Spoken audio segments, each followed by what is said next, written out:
Thank you. So I'm going to just focus on a bit more on the how, and it's very much related to women, peace, and security, because we know that anything that Canada gets engaged in, it impacts women and children and other marginalized people quite dramatically, but they're also part of the recipe for peace. I believe this is a two-part question. CNAP 3 is due to go. And I'm wondering how this, the realities of a rapidly evolving geopolitical perspective is featuring in the Department of National Defense's input into CNAP 3.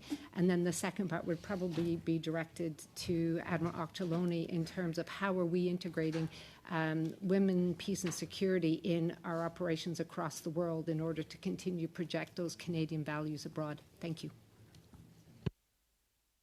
I'll take the first one, Mr. Chair. It probably will not be a satisfactory answer because, as was embedded in the question, the input is going in. So there's not too much I can say at this stage.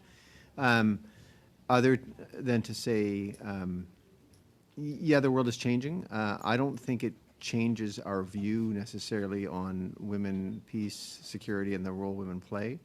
I think it actually doubles it down. And so can't really get much more into that, but it's an ongoing topic with allies, and it's certainly an area where many of our allies look to Canada for leadership because I think we're ahead of the curve in terms of making progress in this. Not to say we're perfect, but I do feel some recognition from allies that we are at least leading in this area. Okay, thank you, Mr. Chair, and thank you, Senator. It's great to say that as well.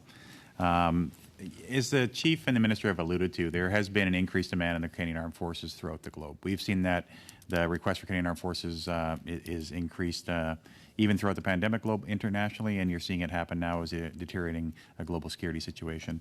In all of our operations globally, we do take in the gender-based analysis plus into consideration, including in the most recent operation, OPSEVAN, which we're conducting the non-combatant evacuation, or working with our partners from Global Affairs to conduct the non-combatant evacuation of Canadian entitled personnel out of Sudan. So it is a key tenet of this as we look to all our operations around the globe, whether it be operations in Europe, operations in training in support of Ukraine, operations in Africa we're doing, and into Asia Pacific. So that has become embedded as a key tenet into our operational planning process. As I said, ongoing today, as we're looking at those implications, we're trying to bring Canadian entitled personnel out with our allies and partners in the region, and how do we take into account the gender impacts it's affecting not only females but families and those within the community. So GBA Plus has certainly been included into our planning, but thank you very much for the question, Mr. Chair.